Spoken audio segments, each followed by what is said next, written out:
है हमारे पास post exposure protocols की एग्जैक्टली प्रोटोकॉल्स क्या क्या फॉलो करने हैं। अब हमें नीडल स्टिक इंजरी हो चुकी है, हो गया है कल्याण हमारा, बट अब इसके बाद हमें प्रोटोकॉल्स कौन कौन से फॉलो करने हैं। तो आइए अब हम लोग प्रोटोकॉल्स के बारे में देखते हैं। सबसे पहले तो report the incident and document it. Report कीजिए उस इंसिडेंट की और डॉक्यूमेंट कीजिए उसको। ठीक है, क्या करना है, जैसे मैंने आप लोग को लास्ट टाइम बताया था अभी कि हमें क्या करना है, सुपरवाइजर को जाकर के बतानी है वो चीज। तो हमें करना क्या है, एग्जैक्टली रिपोर्ट करनी है वो इंसिडेंट। तो क्या है, report the incident and document it. इसको हम लोग डॉक्यूमेंटेशन में ऐड कर देते हैं। ठीक है, कि हमें क्या हो चुकी है, इंजरी उसकी है। रिस्क असेसमेंट बेस्ड ऑन, उसके बाद हमें एक असेसमेंट करनी है। असेसमेंट सबको पता है क्या होता है, कि हम लोग है ना चेक करते हैं, बेसिकली असेस करते हैं कि कितना क्या हुआ है, कैसे हुआ है, क्यों हुआ है, कोई जेनेटिक हो वो तो नहीं था, तो ये असेसमेंट होती है। बट यहाँ पे कुछ जेनेटिक तो है नहीं, यहाँ पे तो हमें बिल्कुल अभी अभी हुआ है, तो वही देखना है अब हमें किस किस बेसिस पे।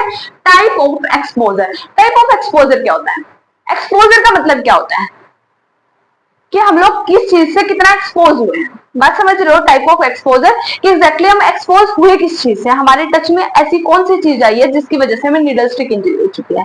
कोई ऐसा शार्प ऑब्जेक्ट जो हमें लगा है जिसकी वजह से हमें ये इंजरी हुई है, तो वो टाइप देखना है एग्जैक्टली हमें कौन से टाइप से हुई है एक्सपोजर, या कौन से टाइप से हमें वो इंजरी हुई है। Injury severity. सीवियरिटी देखिए अब इसके बाद, सीवियरिटी का मतलब कि कितनी डेप्थ में गई है हमें नीडल।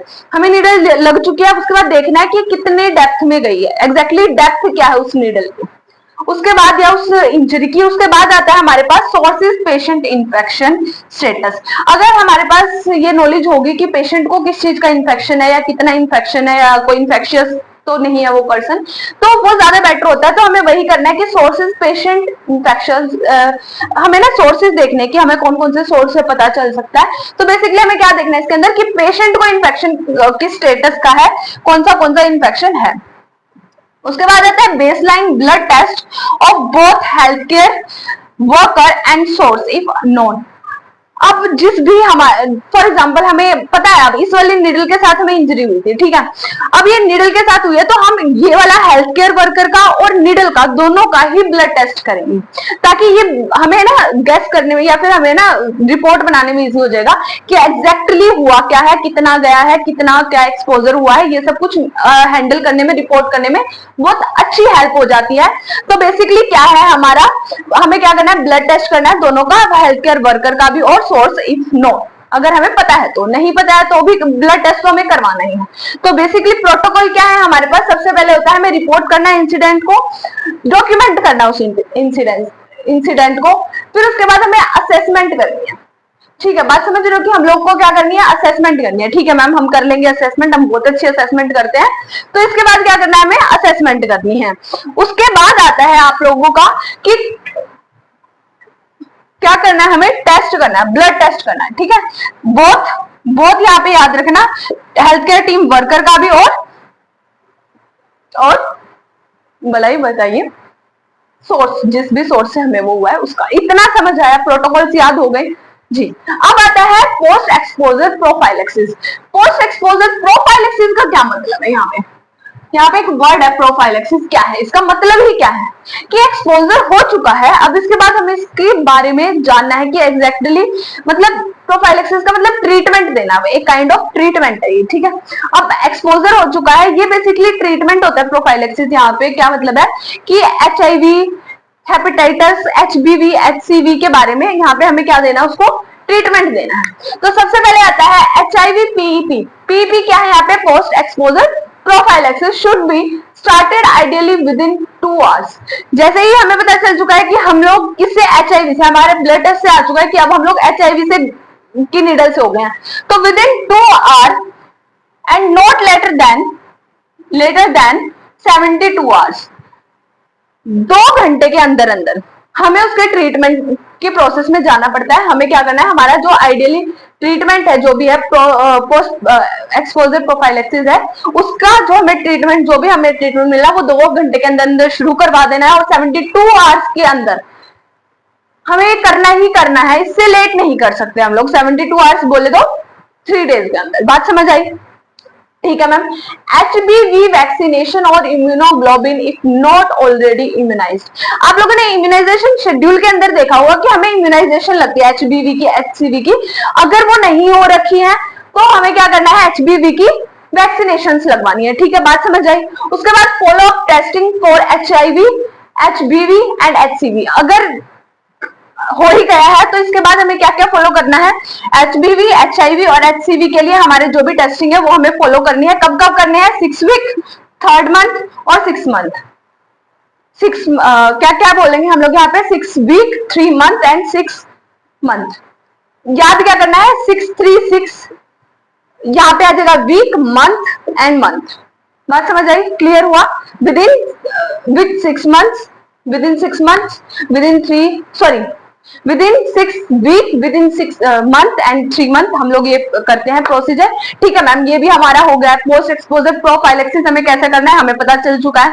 अब मैम ये सारा कुछ हम पढ़ चुके हैं, अब हमें ये बताइए कि इसका प्रिवेंशन क्या है। ठीक है, हम लोग देख लिया हो रहा है, मैम इसका प्रिवेंशन क्या है। बेसिकली प्रिवेंशन सबसे पहले क्या है हमारा, यूज सेफ्टी। सेफ्टी का यहाँ पे क्या मतलब है, PPE। हमेशा ना अपनी क्या करनी है, पर्सनल प्रोटेक्टिव इक्विपमेंट्स वेयर करके रखने हैं हमें। जब भी हम नीडल्स के कांटेक्ट में जा रहे हैं तो हमें PPE वेयर करनी है। हमारी सेफ्टी किट जो होती है, जितनी भी हमारे सेफ्टी टूल्स हैं वो हमें रखने हैं अपने पास, यूज करने हैं। बात समझ आई, ठीक है ma'am. Do not recap use needle.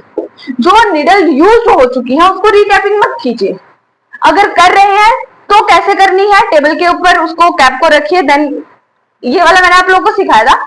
Otherwise recap ही मत कीजिए, उसको ऐसे कैसे डिस्पोज कर दीजिए, डिस्कार्ड कर दीजिए। बात समझ आई, ठीक है ma'am. Dispose sharps immediately in puncture proof container. कहने का मतलब क्या है कि अपने पंचर प्रूफ कंटेनर के अंदर डिस्पोज कर दीजिए शार्प्स को। जैसे ही उनको यूज किया है उसको इधर उधर मत रखिए, फैलाइए मत, नहीं करना, फैलाना नहीं है उसको, सीधा जाके डिस्पोज कर दीजिए। बात समझ आई, ठीक है मैम। यूज PPE, ये मैं पहले बता चुकी हूँ कि हमें PPE यूज करनी है, या फिर हम बोल सकते हैं और भी सेफ्टी डिवाइसेस आते हैं। यहाँ पे मैंने सिर्फ एक एग्जाम्पल दिया था आपको, ठीक है। Keep sharp container with in arms reach. अपने आर्म्स के रीच के अंडर कंट्रोल ही रखिए कि आप लोग जो आपका शार्प कंटेनर है वो है, ठीक है। वो ज्यादा दूर होगा तो कई बार हम लोग आलस करके क्या करते हैं कि हम लोग है ना लेजी होकर के थोड़ा सा ऐसे ऐसे करके उसको उठाने की कोशिश करते हैं कि इधर से ही हम लोग उठा रहे हैं, और वो कई बार ऐसा होता है कि पूरा ही गिर जाए, हमें निडल स्टिक इंजरी हो जाए। तो ऐसी हरकतें नहीं करनी, हमें विद इन आर्म रीच हमें रखना है ताकि हम उसको इजीली कैरी कर सके, उस तक आराम से पहुंच सके, ठीक है ma'am. Follow standard precautions for all patient. जितने भी हमारे बोर्ड में पेशेंट है, जितने भी हमारे रीच में पेशेंट है, हमें सबके लिए हमारा जो स्टैंडर्ड प्रिकॉशंस है वो रखनी है, ठीक है, ठीक है ma'am. Attend training and awareness.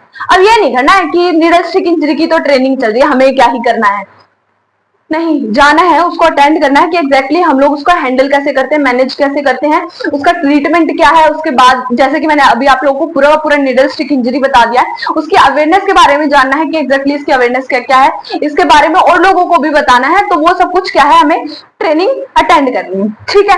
ये था हम लोगों का नीडल स्टिक इंजरी जो कि हो चुका है खत्म। इसके अंदर मैम हम लोगों ने क्या पढ़ा, नीडल स्टिक इंजरी की डेफिनेशन पढ़ी, 3 बीमारियां जो सबसे ज्यादा होती हैं। उसके बाद मैम हम लोगों ने कॉजेज पढ़े, कॉजेज के अंदर भी हम लोगों ने बहुत डेप्थली देखा है क्या क्या होता है, ठीक है मैम। उसके बाद हम लोगों ने इमीडिएट फर्स्ट एड पढ़ी कि फर्स्ट एड क्या देते हैं हम इमीडिएट।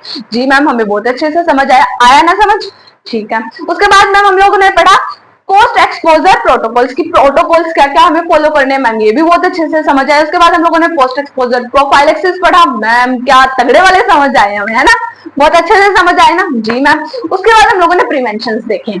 ये था हम लोगों का पूरा चैप्टर। क्या क्या हम लोगों ने इसके अंदर देखा है, पढ़ा है, नीडल स्टिक इंजरी से रिलेटेड सब कुछ हम लोगों ने यहाँ पे कवर कर लिया है। With this our second chapter of infection control is complete. जश्न मनाइए वही थोड़ा सा, सेकंड डे हम लोगों ने बहुत ही खुशी के साथ हंसते खेलते ऐसे चुटकियों में याद करके खत्म कर लिया है।